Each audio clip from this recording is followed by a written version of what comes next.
नमस्कार दोस्तों, स्वागत है एक बार फिर से आपका लवर्सना टूर चैनल्स में।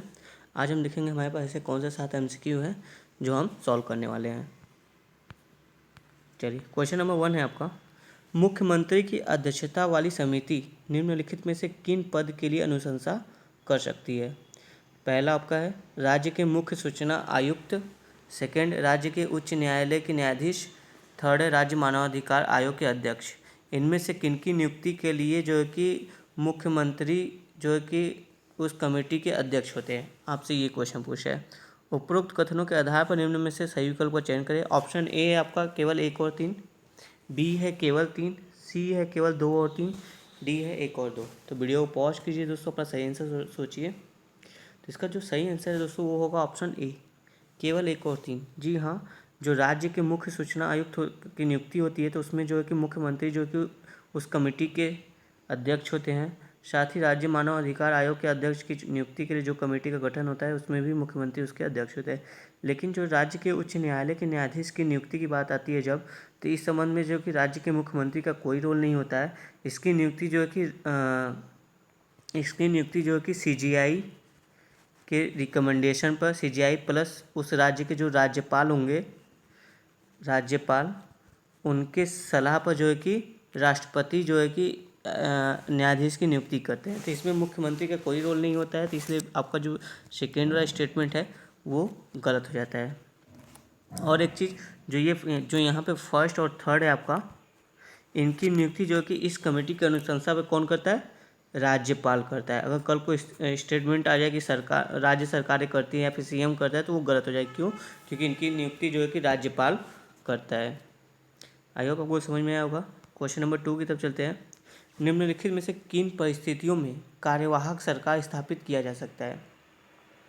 पहला है आपका राष्ट्रपति का पद रिक्त होने पर, सेकेंड है समय से पूर्व सदन के विघटन पर, थर्ड है आपका चुनाव में अधिकतम सीटें प्राप्त करने वाले दल द्वारा सदन में बहुमत सिद्ध करने से पूर्व। नीचे दिए गए कोड का प्रयोग कर सही विकल्प चुनें। ऑप्शन ए है केवल 1 और 2, बी है केवल 2, सी है 1 और 3, डी है 2 और 3। तो ध्यान से सोचिए दोस्तों, कौन सा आपका आंसर होगा। सही विकल्प आप चयन करें। तो इसका जो सही आंसर दोस्तों वो है केवल 2 और 3।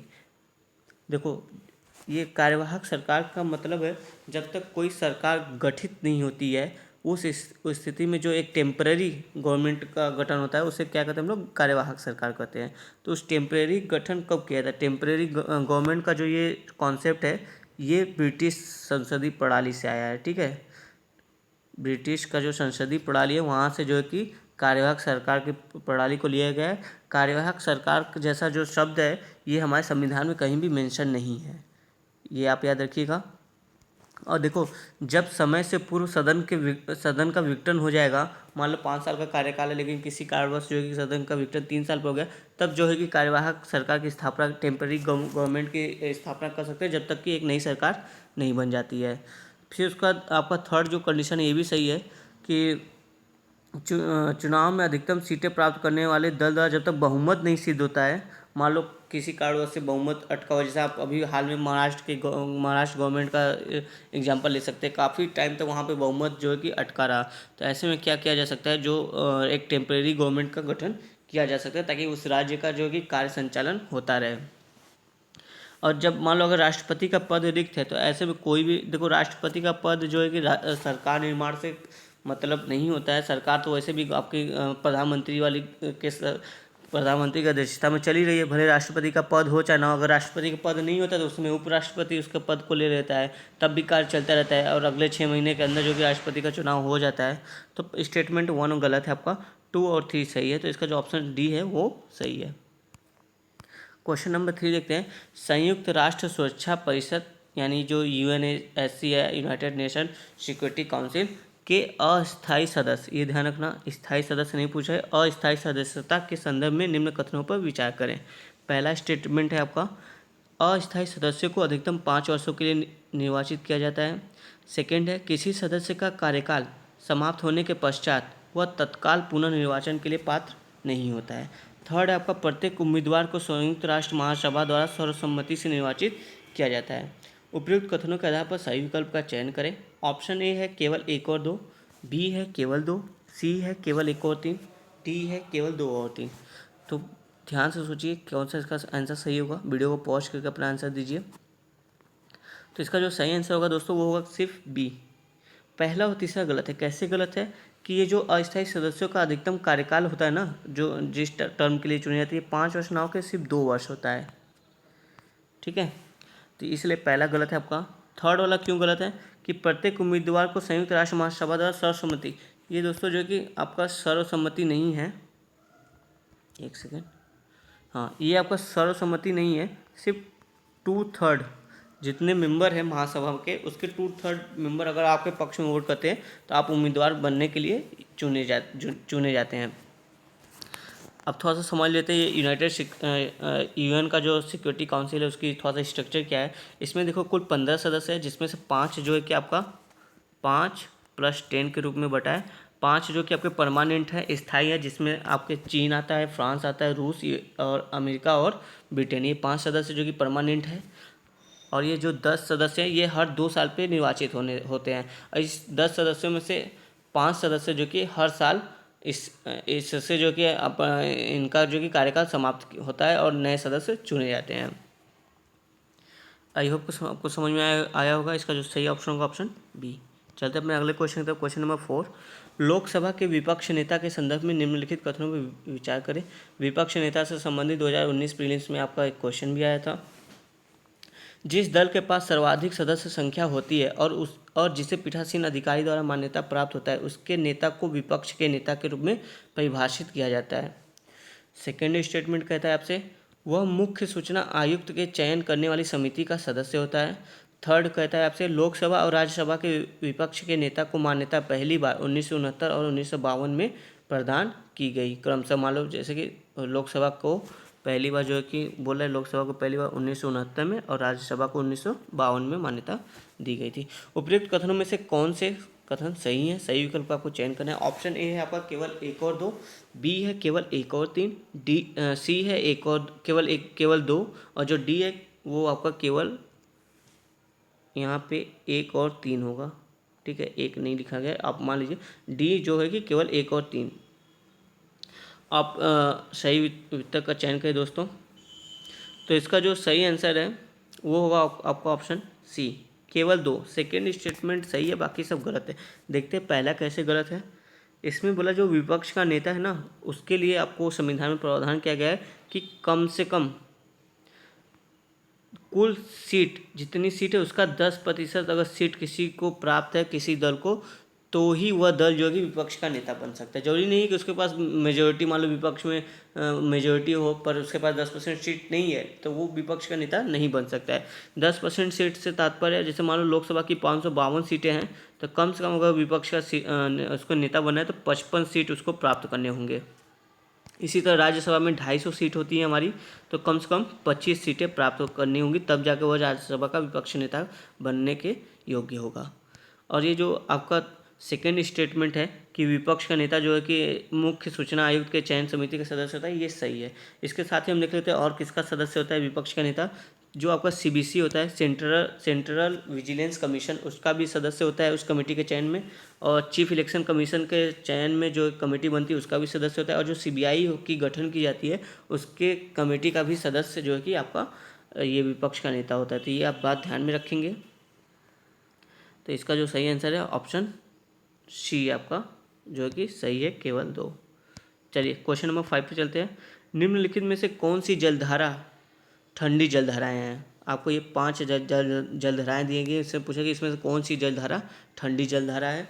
आपकी पहला है कैलिफोर्निया धारा, सेकेंड है कनारी धारा, थर्ड है हम्बोल्ट धारा, फोर्थ है अलास्का धारा, फिफ्थ है उत्तरी अटलांटिक अपवाह। दिए गए कोड का सही के आधार पर सही विकल्प का चयन करना है। ऑप्शन ए है आपका केवल 1, 2 और 3, बी है केवल 1, 2 और 5, सी है केवल 4 और 5, डी है सभी। वीडियो को पॉज कीजिए, थोड़ा सा याद करिए जियोग्राफी, वर्ल्ड मैप पे जो जलधाराएं हैं उस आधार पे। तो इसका जो सही आंसर होगा दोस्तों वो होगा आपका ऑप्शन ए, केवल 1, 2 और 3। कैलिफोर्निया धारा, कनारी धारा, हम्बोल्ट धारा, ये जो तीनों धाराएं हैं ये आपकी कैसी हैं? ठंडी हवा की धाराएं हैं। और बाकी ये जो आपका अलास्का है और उत्तरी अटलांटिक प्रवाह है, ये दोनों आपका जो है कि गर्म धारा का उदाहरण है। एग्जाम में जाने से पहले आप थोड़ा सा इसको एक बार मैप में देख लीजिएगा, ऐसे क्वेश्चन अक्सर आपको एग्जाम में आते हैं। थोड़ा सा और देख लेते हैं कि ठंडी धाराएं और कौन कौन सी हमारी हैं। जैसे हम्बोल्ट की धारा हो गई आपकी, जिसे आप पेरू की जलधारा कहते हैं। कनारी की जलधारा भी हो गया आपका। लेब्राडोर धारा आप काफ़ी फेमस आपने सुना होगा। फॉकलैंड की धारा, ठीक है। ये सब जो कि आपकी ठंडी जलधारा है। इनके अलावा जो भी जलधाराएं बचती हैं वो गर्म जलधाराएं हैं। कुछ गर्म जलधाराएं के नाम समझ लीजिए, जैसे आप बहुत फेमस है गल्फ स्ट्रीम, आपने सुना ही होगा। और उसके अलावा उत्तरी अटलांटिक प्रवाह, जो कि यहाँ पे लिखा ही है। अलास्का धारा यहाँ पे लिखा ही है। क्यूरेशियो की धारा, ठीक है। क्यूरेशियो में बोला हूँ, ओरिसियो नहीं बोला। ओरिसियो जो कि ठंडी जलधारा, जबकि क्यूरेशियो, ये दोनों जलधाराएं जो कि जापान में पाई जाती हैं, जापान के आसपास। तो क्यूरेशियो जलधारा जो कि गर्म है। अगुलहास की धारा जो कि गर्म है। और ब्राजीलियन जो जलधारा है वो भी गर्म जलधारा है। तो इसको आप थोड़ा सा रिवाइज कर लीजिएगा। आई होप आपको समझ में आया होगा। चलते हैं नेक्स्ट क्वेश्चन की तरफ। क्वेश्चन नंबर 6 सबसे कहता है पेगासस अक्सर सुर्खियों में बना रहता है, यह क्या है? भारत द्वारा विकसित पहली स्पेस रोबोट। बी एक रैमसरवेयर है। सी इजराइल का हाल में किया गया चंद्रमा के लिए सैटेलाइट परीक्षण है। डी आपका है नासा द्वारा खोजे गए एक नया मंगल ग्रह का चंद्रमा। 4 ऑप्शन है। अगर आप न्यूज़ से डेली अवेयर है तो आपको पता होना चाहिए कि पेगासस क्या है। काफ़ी लंबे समय तक ये जो कि खबरों में बना रहा। तो इसका जो सही आंसर है दोस्तों वो है एक रैमसरवेयर। पेगासस देखो एक रैमसरवेयर है। देखो ये एक साइबर क्राइम का वर्ड है। एक होता है रैमसमवेयर होता है, एक होता है आपका मालवेयर होता है। मालवेयर में क्या होता है कि आपसे, एक सेकेंड, यहाँ पर थोड़ा सा मिस्टेक है दोस्तों, आप इसको करेक्ट कर दिया। ये रैमसमवेयर नहीं मालवेयर है। पेगासस जो कि आपका एक मालवेयर है। ये टाइपिंग मिस प्रिंट हो गया है। देखो मालवेयर और रैमसमवेयर में आप आंसर समझ लो। रैमसमवेयर में क्या होता है कि आपकी कोई भी इन्फॉर्मेशन ले ली जाती है और आपको उस इन्फॉर्मेशन को दोबारा मतलब जो भी आपकी डेटा है उसको ले ली जाती है और उस डेटा को आपको यूज करने से रोका जाता है। आपको यूज नहीं करने दिया जाता है किसी व्यक्ति द्वारा। उसमें क्या होता है, वो व्यक्ति जो कि आपसे कुछ पैसों की डिमांड करता है, जब आप उसको उस पैसे कुछ जो डिमांड का वो पैसे देंगे तो फिर वो आपको डेटा एक्सेस करने की अनुमति देता है। तो ये जो पैसे मांगने वाली क्रिया है जिसमें आपके डेटा को कोई ले लेता है, आपको पुनः प्राप्त नहीं करने देता है, तो उसे कहते हैं रैमसमवेयर। रैमसमवेयर मतलब कि होता है कुछ मांगना, मतलब कि जैसे मांगदारी करना, ठीक है, वसूली करना, इस टाइप का। और मालवेयर में क्या होता है कि आपके इन्फॉर्मेशन को कोई ले लेता है और इस इन्फॉर्मेशन को जो कि किसी अन्य कंपनी को या किसी अन्य देश को बेच देता है। आपको यहाँ इसमें भनक तक नहीं होती कि आपके इन्फॉर्मेशन को या आपके डेटा को जो कि बेच दिया गया है किसी और कंपनी के पास। जैसे भी हाल में फेसबुक पे ये बहुत ज़्यादा चर्चा में था कि बहुत सारी डेटा फेसबुक और व्हाट्सएप के डेटा को जो किसी अन्य कंपनी को बेचा गया है, जो भारत के ही कई सारे डेटा को करीब 10-20 हज़ार लोगों के डेटा को जो कि बेचा गया है। तो इस तरह का जो टर्म होता है, ये इस तरह के लिए जो कि मालवेयर टर्म का प्रयोग होता है। अरे हाँ, मालवेयर जो कि आपका जो है कि इन्फॉर्मेशन डेटा किसी और को बेच दिया जाता है बिना आपकी अनुमति के। आपकी अनुमति नहीं है लेकिन फिर भी किसी और को बेच दिया गया। रैमसमवेयर में क्या होता है कि आपको डेटा कलेक्ट करने के लिए रोका जाता है और आपसे कुछ पैसे मांगा जाता है। जैसे आप उबर के केस में देख सकते हैं। उबर के केस में एक रैमसमवेयर हुआ था जिसमें उबर से एक मोटी रकम की मांग की गई थी, जिसमें उबर ने उसको पैसे भी दिए थे अपनी डेटा को पुनः प्राप्त करने के लिए। तो ये साइबर क्राइम के टर्म है, थोड़ा सा इसे अवेयर रहिए। ये एक आपका जो कि मालवेयर है पेगासस। आई होप आपको समझ में आ गया होगा। चलिए क्वेश्चन नंबर 7 पे चलते हैं। ग्लोबल टेररिज्म इंडेक्स निम्नलिखित में से किसके द्वारा जारी किया जाता है? ग्लोबल टेररिज्म इंडेक्स आपके ऑप्शन ए है institute of economic and peace, B है वर्ल्ड बैंक, सी है UNDP, डी है अंकटाड। वीडियो को पॉज कीजिए, इसका सही आंसर सोचिए दोस्तों। तो इसका जो सही आंसर होगा वो होगा आपका institute of economic and peace. Bharat को जो कि विश्व में 7वां रैंक दिया गया है, कि मतलब कि Bharat 7th most vulnerable terrorism country है। टेररिज्म से सबसे ज़्यादा अफेक्टेड 7वां देश जो कि भारत है। तो ये ध्यान रखिएगा। ग्लोबल टेररिज्म इंडेक्स, भारत में जो कि आतंकवाद की घटना हमेशा बनी रहती है, तो इस पे से हो सकता है क्वेश्चन आ जाए। तो इसका जो कौन रिलीज करता है? Institute of economic and peace. धन्यवाद दोस्तों आज के साथ वीडियो के लिए। अगर आप चैनल पर नए हैं तो चैनल को सब्सक्राइब करके चैनल से जुड़ जाएं।